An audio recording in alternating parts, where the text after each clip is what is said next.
the discomfort that had always been there, lingering in plain view. The networks didn't hold back. Cable producers raced to book any former aide, stylist, decorator, or bodyguard with a past connection to the Trumps. Everyone wanted a sound bite, and they got plenty. One former event planner from West Palm Beach, who worked 2 fundraisers at Mar-a-Lago in 2018, told the Sentinel, "Melania never made eye contact unless she had to. She was distant, not cold, just done." Another former White House social secretary added fuel to the fire. She negotiated every public appearance like a contract.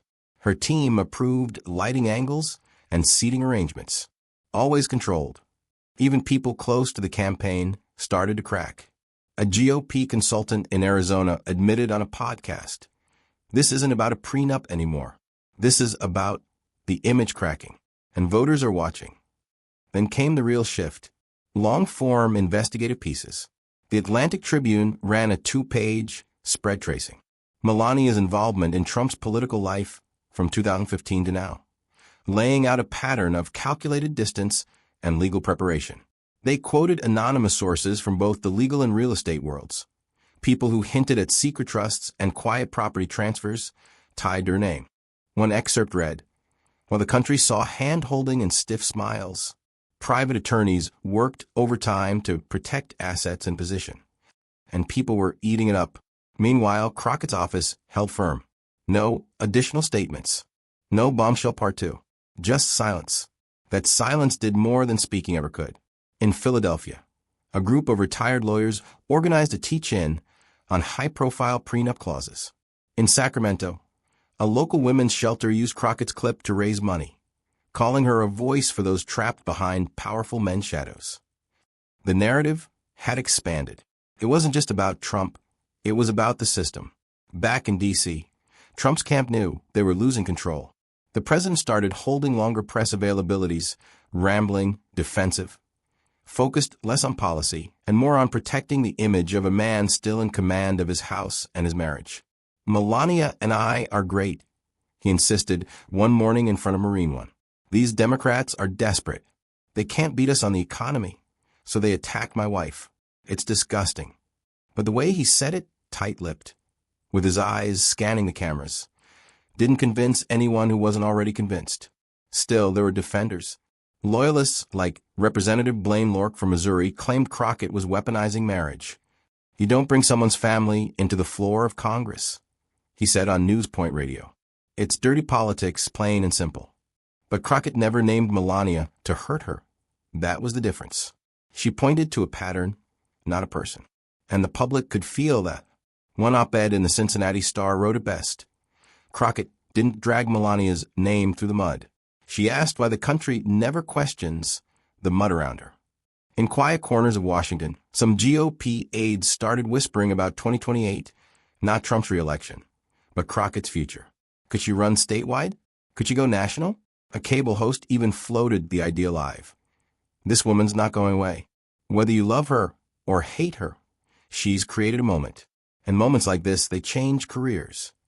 Still, Crockett stayed quiet, intentional, strategic.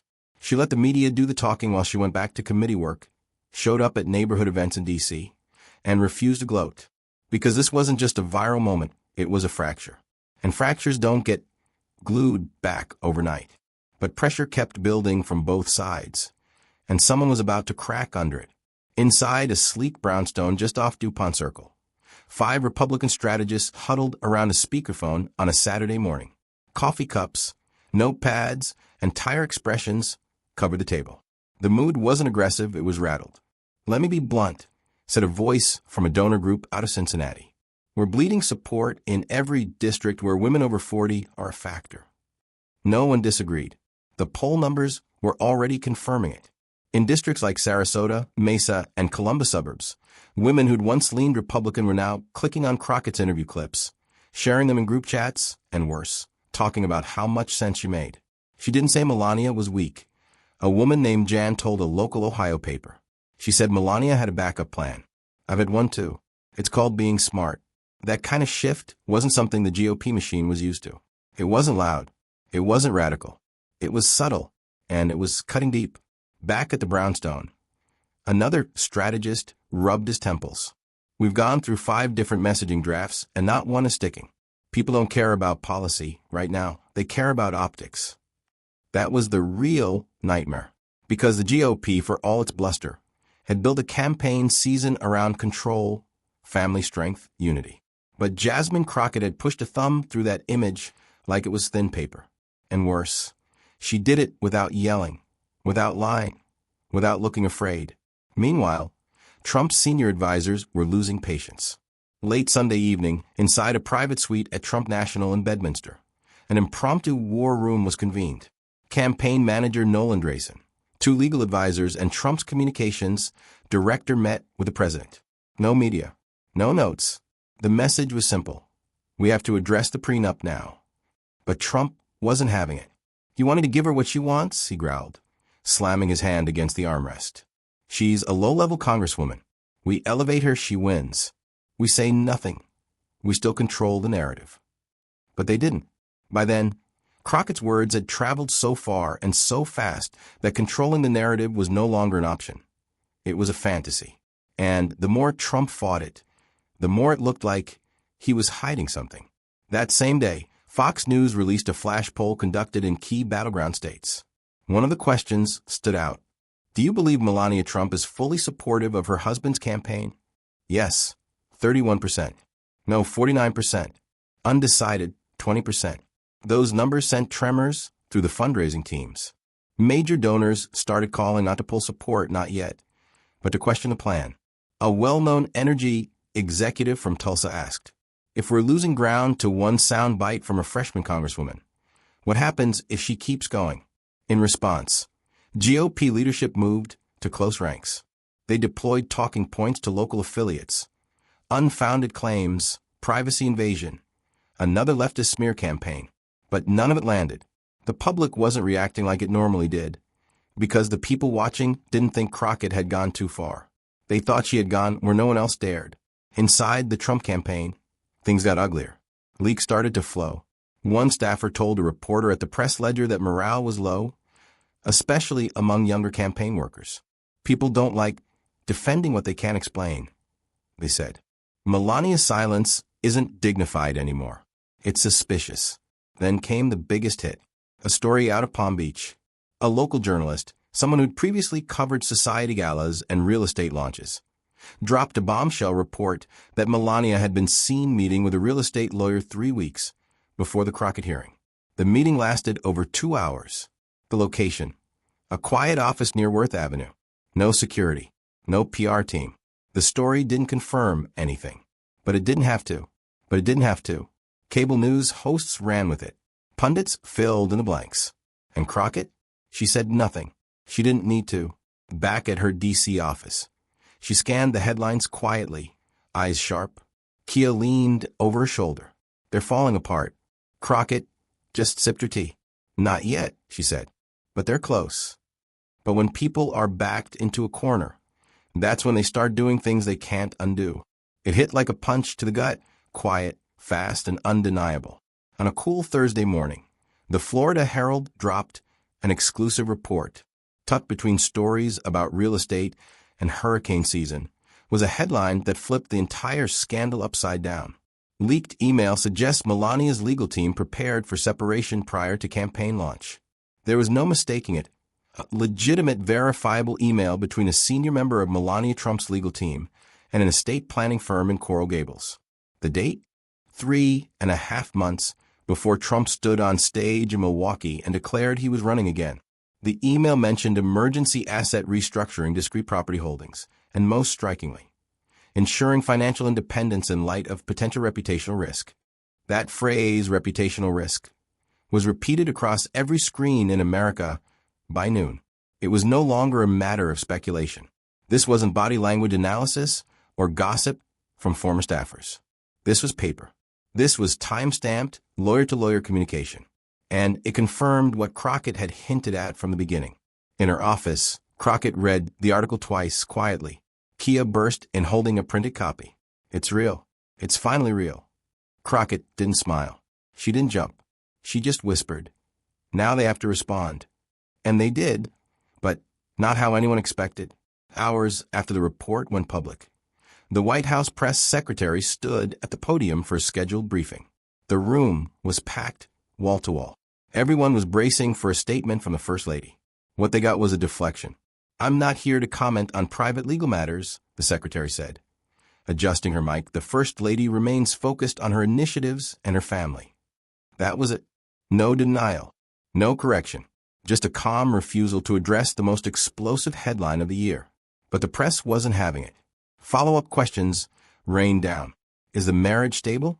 Was a prenup renegotiated as a result of legal exposure? Why has the First Lady remained out of public view for 10 days straight? The briefing ended early. Back inside Trump's campaign headquarters in Arlington, aides were in full panic mode. They knew silence wasn't going to work anymore.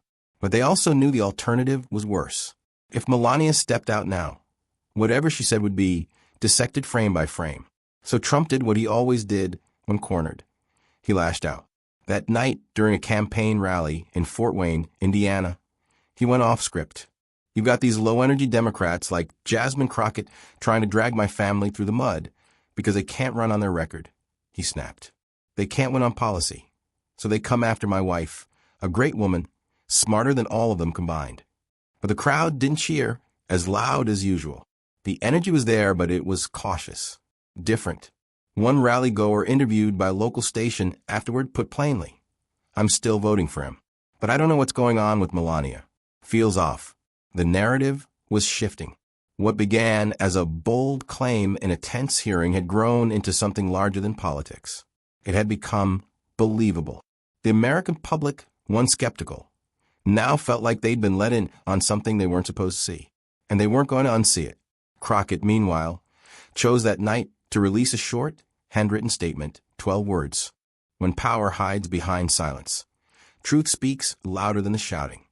No interviews, no press tour, just one simple message posted across her socials in the same font and tone as her original campaign flyers. It hit like a match in dry grass. Within an hour, the Post had 200,000 shares. And then came the editorials, opinion columns in Texas, Pennsylvania, even Florida, describing Crockett not as an agitator, but as a mirror, someone who had reflected back to the country what it refused to say out loud. But the pressure was growing in places Crockett couldn't control either. Other Democrats began asking questions. Some worried this might become a distraction from the legislative agenda. One senator privately told a reporter, "She kicked the hornet's nest. Now we all might get stung." But Crockett didn't flinch, because she hadn't revealed anything untrue. She hadn't doctored a file or made a personal attack. She held up documents. She asked questions, and the truth did the rest. What she didn't know was that someone very close to the Trumps was about to make a move, one that would change everything. It was a Sunday evening when it finally happened. After nearly 2 weeks of silence, Melania Trump made a public appearance alone. She arrived at a children's hospital in Orlando, walking past the cameras with a frozen smile, her hand clutching a white folder that looked deliberately ordinary. She wore a dark blue dress, modest but not stiff, with simple pearls and no visible security detail in frame. Reporters were kept at a distance. No questions were allowed. But the real news wasn't the appearance itself. It was what came after. Just an hour later, a brief 2-paragraph statement was posted to her official page on the White House site. "As First Lady, I remain committed to my work, my son, and my privacy. I will not entertain public speculation about personal matters. Those who seek to exploit my family for political gain show themselves. I will not." It was elegant, measured, unapologetic, but it wasn't a denial, and the public noticed. Within minutes, commentators across all networks chimed in. Some called it dignified. Others said it was proof she was distancing. Body language experts dissected her posture from the Orlando visit. Lip readers tried to analyze a moment she spoke quietly to a staffer off camera. But no matter how you looked at it, the message was clear. Melania wasn't coming to Donald's defense. Trump, still at his golf club in Bedminster, reportedly exploded when he saw the statement. "She's feeding the damn story," he shouted, according to one staffer who spoke to the Dispatch. "She thinks being quiet makes her look noble. It makes me look weak." That word, weak, was everything he feared. Within the next 48 hours, two major Republican donors quietly suspended their pledged contributions. A third redirected funds toward down-ballot races, saying the presidential campaign had become too unpredictable. Polls reflected the shift. In suburban counties across Michigan and Wisconsin, Trump's numbers dipped below 40% for the first time in months. Among independent women, Crockett's favorability doubled, and she had barely said a word since the hearing.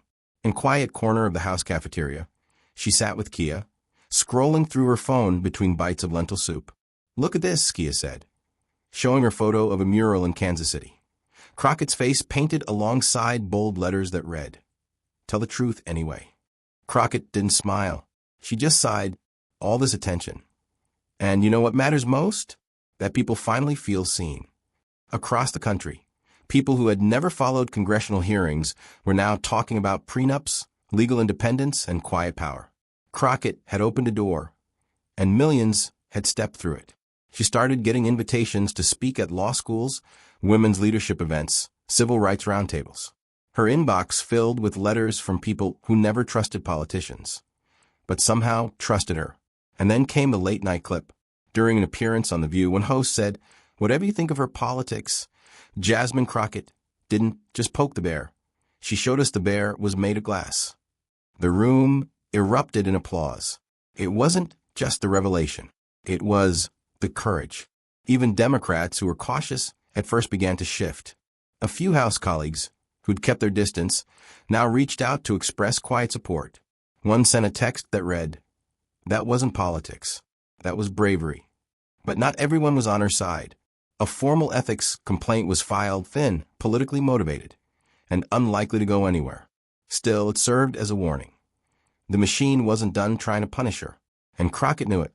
One night, walking out of the Capitol under the low pink sky, she turned to Kia and said, "They're going to come harder now. Every day, every speech, every document I touch." Kia didn't hesitate. "You ready for that?" Crockett looked ahead. "I've been ready. What I'm not ready for is going back to a world where people pretend this kind of silence is normal." Because that's what this had always been about. Not about prenups or power couples. It was about what we accept, what we protect, and who we believe, even when the truth is right in front of us. Jasmine Crockett never raised her voice. She didn't call names. She simply lit a match. And the rest? The country watched it burn. Jasmine Crockett proved one thing. Silence speaks louder than spin. If this story gripped you, imagine what else they're not telling us. Hit subscribe. We go where mainstream won't. Comment below. Who else needs their silence exposed? Share this with someone who sees through the facade. This isn't just politics. It's about power.